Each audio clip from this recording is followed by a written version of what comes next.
He's certainly bulked up over the last 4 He's at 9, and Ings is at 10, and that's in euros. So I'm not exactly sure what that translates into pounds. I'm sure it's not that far off. It's a little more. Yeah, but not much. So both conceivably could be affordable, but do you have to fix a backline before you can worry about scoring more goals? Well, no question. So I mean, now we go back to our season-long discussion about the missing parts and what we need, and so let's start in the back four, although, as you said, it was a pretty good back four performance. Not by our regular back four, but actually maybe we even talk about that crazy back four in the second half before we move on to other players. But would we be even saying something like that if Ings would have slaughtered one or both of those goals, though? I mean, we got lucky. Let's face it, we got lucky to get a point based on the way we played, based on the shots that listen, Vorm made a great save, and to take nothing away from Michel, he was our man of the match easily. But first one, really? I mean, no, I don't know. I was more of a rhetorical. Well, thinking out loud. I just think that without the saves that he made, the two saves that he made, we lose that. We drop all 3 points. Yeah, the one thing that he does pretty well, he did today at least, he moved the ball around. Yeah. Quite nicely. No, his distribution's really good. Yeah, it was pretty good. Maybe so. I thought Danny Rose again was very good today. I mean, no mistakes really from him. Very athletic, very orderly, skillful. We also were outmuscled today. Burnley played a hard game. They kicked the shit out of us. Yeah, they kicked us out of us. Which I just couldn't understand why we didn't put guys in that could just run at them. Like, no Townsend, no Lamella. We had nobody that could ever really threaten them. I mean, look, would you guys agree Mason and Nabil provide no offensive perspective? It's looking that way. Not unless the ball really falls to them fine. I mean, just the way it did for Mason when he scored early, a couple weeks ago. 2 Premier League goals between the two of them? Is that right? I can't remember whether Nabil's was in the Premier League or not. Nabil's was in the Cup. Oh, was it? Oh, I thought it was against Swansea. Okay, so 1 Premier League goal between them. Not a bushel full of assists either. I mean, we've never questioned their gumption and their work rate, right, and their commitment, but they really don't provide you with anything. I don't dispute the fact that they're young, but one of those positions needs to be upgraded. Will we agree there? Well, is it a luxury playing the two of them every week when we could be using someone a bit more offensive-minded, or is Poch thinking the two of them provides that defensive midfield cover that maybe no one else can give us? I'm not sure if I buy into that philosophy. Yeah, I mean, I've never really rated the three of Stambouli, Nabil, or Mason. I've never really viewed any one of them as they are today, meteorically better than the other. I can certainly vouch for the fact that if the idea was that you're going to put Paulinho in to add to the or to provide a lack of offensive potential, there was none of that today. And so you guys all know. I mean, Angie's Brazilian, right? So she was watching the match with me today, and she's very, very defensive of anything Brazilian, fiercely loyal.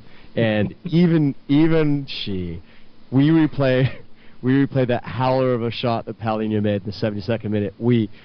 This is so sad. God, Spurs gods forgive me for doing this, but we laughed uncontrollably all 3 times that we replayed that because it was just so sadly funny. Number one, and then I have to read what I can't remember who did the color commentary today, but it was so funny and so slyly and cynically he says, "Well, if ever a player gave an audition for being substituted, that was it." and we were just dying laughing. Even my wife, who's so steadfastly loyal to anything Brazilian, can't say anything bad about anybody Brazilian. Even she knew that was complete and utter shit. Yeah, even in the pub, I yelled out, "Are you sure you're Brazilian?" I mean, he was. As the chairman would say, it was a terrible shot. Think of our last 2 Brazilians, right? It's been, well, with the exclusion of Sandro and Aurelio Gomez, I'm thinking of Paulinho, and then who was Gilberto? Gilberto. Oh my God. He was total pony. Yeah.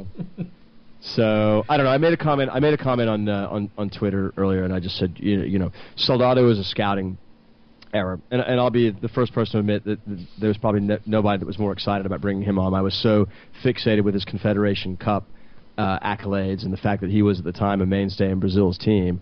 Other than that, I really knew nothing about him.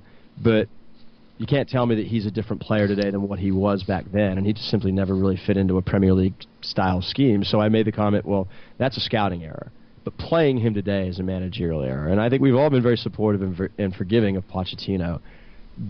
But today we reduced our chances of winning and having a good, cohesive performance by having him in, every time Eriksen got back to the left side, he was brilliant. Every time he was on the right, he looked confused, labored, and so as a result, we had the performance that we had today.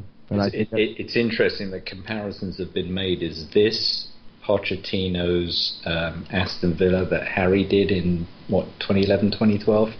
We really needed to win that game to cement our top 3 chances, and it all went wrong. And the substitutions that Harry made that day just had everybody up in arms. And I don't want to question his tactics today, but that really wasn't a lineup that was going to provide us the punch to get us the points. Now, I think we have to be, we don't, but we should be content we didn't lose. Any team in the bottom 3 at this stage of the season is a tough proposition. Just our City, that from 2 weeks ago. And I honestly, if you'd asked me, do you think we can win? Or did you think we could win? I honestly would not have said yeah. It just wasn't the fixture that we were going to win. And as much as I wished we had, at least I'm happy we're not sitting here like the City fans embarrassed that we lost to a team in the bottom 3. You always want to get maximum points in both fixtures against those teams. We've done the double over Leicester, we've done the double over QPR, and you know what? We've taken 4 points off Burnley, so it's not a disgrace. We did move up a spot. We're level with Liverpool. We're only 4 goals behind them on goal difference. But as we have alluded to over the last few weeks, I think it is not realistic that we're going to challenge for top 4. I'm still sticking to 6. We've still got a couple of tough games against 2 teams in the mix with City and Southampton. And even, we've said it week in, week out. Stoke and Everton away are not easy. Newcastle, probably, I think they are the worst on form, the worst team in the league right now. My mate Mick the Geordie is completely and utterly devastated after the performance. In fact, he was fuming. He just thought that there was no performance out there by Newcastle. And in a couple of weeks we have to play them. And St James's Park is never an easy place to go as well. So I'm sticking to 6. That's where we are right now. And I think we'll still end up there because that was a performance today that doesn't say that we should be challenged before. No. United have figured it out. They're on form. Good God, what the Woolwich are doing, I don't know. But, if Chelsea slip up, they better be looking over their shoulders because Arsenal are breathing down their neck. Yeah. It's funny. We talked earlier, again, off the cuff, about how this season's basically taken a 180. When we started things off in the year, we were just poor at home, getting booed on and off the pitch by the fan base, and everything that we were doing on the road was working. And now it's kind of turned upside down to where our home form before has been a little bit better, in fact much better, and our road form has all of a sudden just gone to pot. And do you read anything into that from a managerial standpoint or a playing standpoint, or is that just hearsay and semantics and it's just something that happens? I mean, we talked about it today that our home form back there in the beginning of the autumn was just woeful. Losing those games to Stoke and Newcastle and West Brom was just unforgivable almost. And the good thing was our away form was saving us, and those late goals, and we haven't scored any late goals for a while, which is also kind of disappointing. But the away form has started a bit, and the home form has gotten better. And hopefully that that pans out for the rest of the season, particularly on May 16th. Yeah. Maybe that's the day we batter someone to hell and we're there to witness it. It's there's a lot of doom and gloom. I mean, when you have fixtures like this, and when you look back at even the past month, it's like you barely escape Swansea, and you barely escape QPR, and you barely escape Leicester, and then you have today's result. And when you look back a month ago and you were looking at the run of fixtures in front of you, aside from United, you got rather excited about what the prospects held. Now, points-wise, we've probably pulled the points that we were supposed to pull, barring today, based on standings and what you had envisioned as a fan as to where we would be. United was always going to be tough at Old Trafford, and winning 3 in a row there was going to be even tougher. And based on the way we played, which was deplorable that afternoon, the right result was had. Now we've got, we kind of talked last week or a couple weeks ago, there are no easy fixtures. But when you look at the schedule ahead, City and Southampton are the 2 big ones, and everybody else is mid-table or lower. But again, we talked about when you finish up with Stoke at the Britannia and Hull and Everton, those teams are not pushovers. They never have been. They never will be, especially to Tottenham. We know that this team will do us in because of the way that we play against the lower, bottom half of the table, the lower half of the table. It's something where you look at the squad and you have to say, what was good? Where did we at least have some positives, so we can at least, as fans, look at this and say, what are we building on?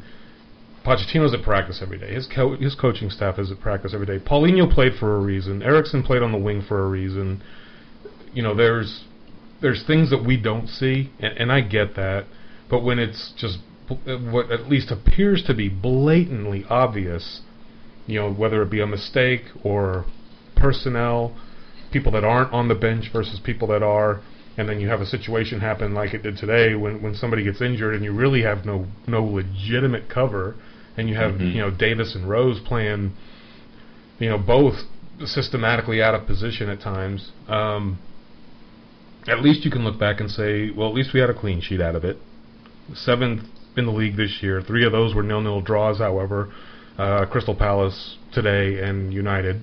I would say United was probably the one where we played the best. Crystal Palace and today were abysmal. Just terrible performances by both squads. It was hard to watch the match, and we found ourselves talking amongst ourselves more than we were watching in the pub. I mean, that's how, I don't want to say boring, but that's how freaking boring it was. It was terrible. 13 total, including the cups and all comps, Europe and whatnot. So 13 total clean sheets, 7 in the league. And we get Aston Villa next week. And we know that the super gilet of Tim Sherwood awaits. And so what do we all kind of feel about what the schedule has for us? It's interesting, and I don't know how it's out of sequence, but QPR are away to Villa in the week, I think on Tuesday. I think it's the only game going on. And there must be some fixture congestion for that to be played ahead of the weekend. But that's a huge game with lots of implications.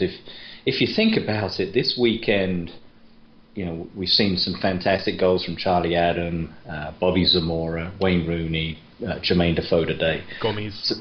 Some fantastic goals out there. But the bottom 3 all picked up points. Yeah. Leicester won, QPR won, Burnley picked up a point, Villa lost, Hull lost, and Sunderland managed to pull themselves away from the danger zone. So up to West Brom in 14th place with 33 points. There are only 7 points that separate the bottom 6 clubs, and we still have to play 2 of them. So, Villa is next weekend, but they have a massive 6-pointer against QPR. QPR wins that. That drops Villa into the bottom 3, and QPR are above Villa. It wouldn't put them above Hull unless it's just an absolute battering. But that game has a lot of implications before the lane. If Timmy gets the points against Villa, which I think he probably will, we've got a chance. If QPR come away with the points, we're going to see probably a different Villa game. I still think we should probably win that based on what we said earlier with our home form. And Villa Yeah, the new manager syndrome has rubbed off. You certainly saw that in the Time Weir derby today. Sunderland, they probably should have